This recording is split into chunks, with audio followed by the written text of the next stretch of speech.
Hey YouTube, it's 5:30. After the morning, I just wasn't really able to record anything. Now I'm in the car, just head to Whole Foods to get some groceries for Sue. And I guess I'll just be straight up. I have struggled for many years with clinical depression. It's a mental and mood disorder that you can Google, and many people are aware of depression. And I think every human being experiences depression or knows what it's like to be depressed. But clinical depression is a disorder that needs treatment, consistent care, and attention. And so for me, I have medicine, an army of incredible doctors and physicians. Therapy and counseling is a part of my solution set, if you will. There's no cure to this. It's just it can be a lifelong challenge, and everyone's different. Mental disorders are very different for every single person, and so some people can be triggered. There can be triggers for some people where something happens within their context, within their environment, that kind of pushes them off the edge, metaphorically, so to speak.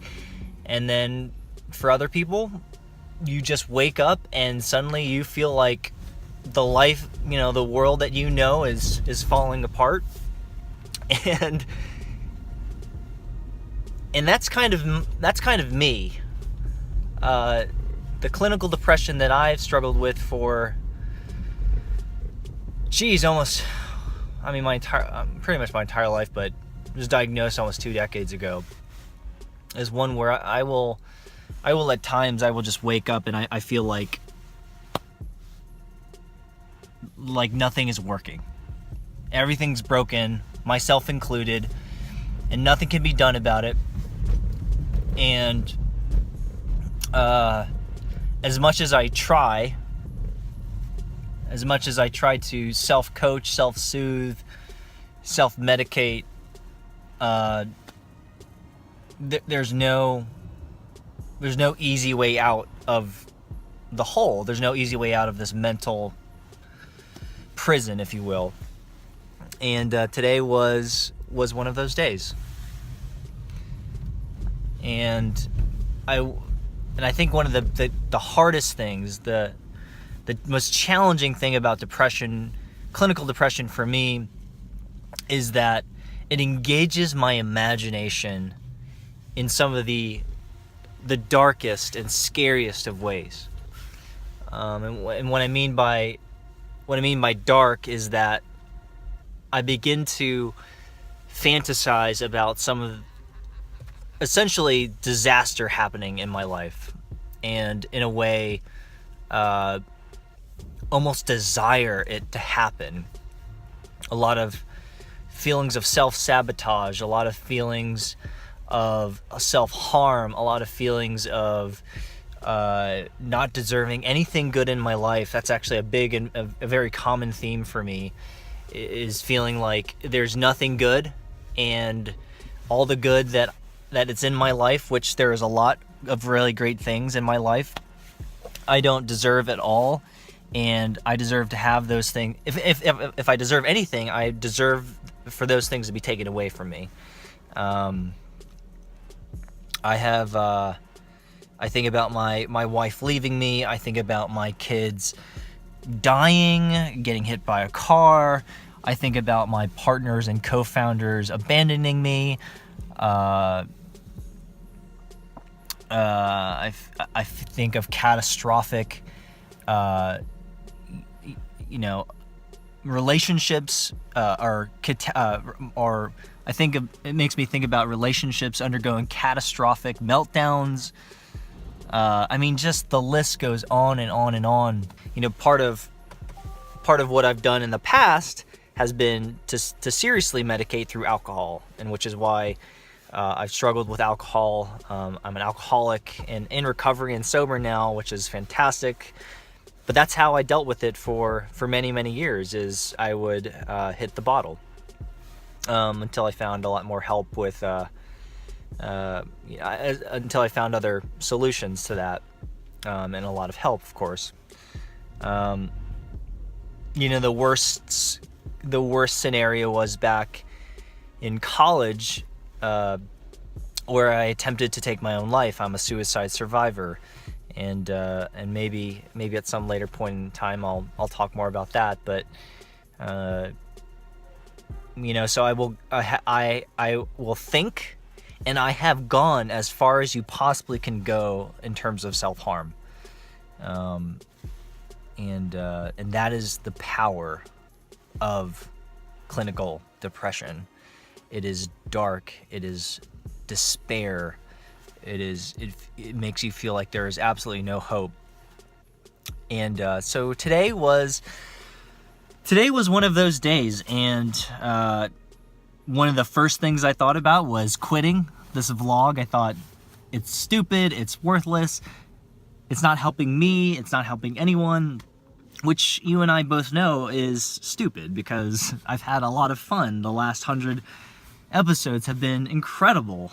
But that's why it's a mental disorder. That's why it's a mental disability. That's why it's a malfunction here, because logic just rushes out the door, and your mind, and however the mind works, begins to fill it in with just ridiculousness. And halfway through today, I just was like, fuck it. I hate this. I hate vlogging. I hate video.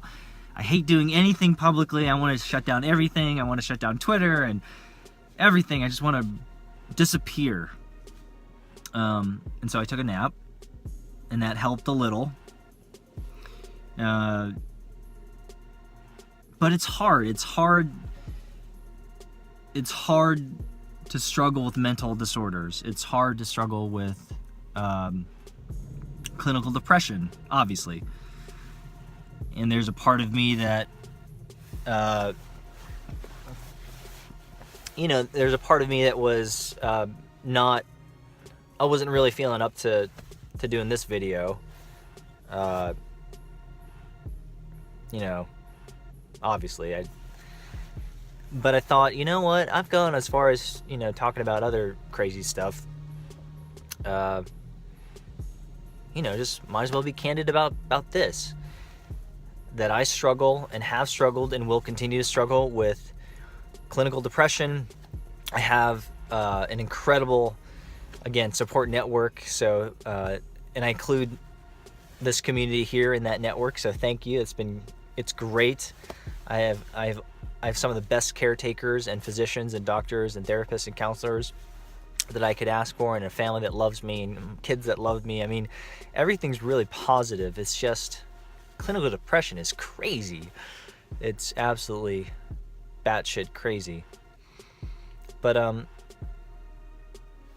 so I don't mean this to be educational, because a lot of you know about it, and folks, family members, people at the office who struggle. I think if anything, I want to make this topic less taboo. Unfortunately, I think in certain areas of society, in our culture, clinical depression, mental health is taboo, or talking about it is taboo. It is less taboo than it has ever been, I'm so glad about that. For those who are younger than myself, you have been given an incredible gift from the generations before you that have worked so hard at making mental health less of a taboo subject in our personal lives, and especially in our professional lives. In the last few years especially, I've seen an incredible amount of people who have come out and shared their struggles with mental health, who have challenged others to do the same. It's been awesome. And so in some ways, this is my contribution back to that larger conversation that mental health is still a big problem, or it's still a big problem for a lot of people, and that our goal as as human beings, our goal as citizens of this world is to be aware, to be educated, to be sympathetic and empathetic of those who struggle. And that this doesn't make us lesser people. It doesn't make us completely dysfunctional. We've all got our problems. The crazy thing is I got a lot of stuff done today, despite wanting to take 20 naps. I got a ton of stuff done today. I wasn't optimal, and I certainly didn't get as much as I wanted to get done. But I mean, isn't that the case for most of us all the time? So yeah, I think this is it. I hope I can have enough energy to edit this tonight and just throw it up there. It's not what I wanted to talk about today. I don't really have a plan anyway when I do these vlogs, but this is as real as it gets. Today was rough. Today was hard. Today was a day that I wanted to quit. And but I'm so thankful for my wife, who is awesome, and she was like, "You want to go do some groceries? Go pick up some groceries. Go do some groceries." And I was at least in the frame of mind to say, yeah, I'll go do that. I'll go get some groceries. I can do that. I am functionally capable of doing that. And then halfway out the door, I was like, you know what? I'll hit the record button. I'll see what happens. It'll probably be an absolute mess, but and maybe I'll even cry, but I haven't. But you know what? Who cares? Like, I want you to know that I struggle with this. I want my kids to know that their dad, I mean, Rowan and Arden, you see this all the time anyway, but I want you to know that I love you. Thank you for loving me. And your dad is not perfect, but your dad is working through it.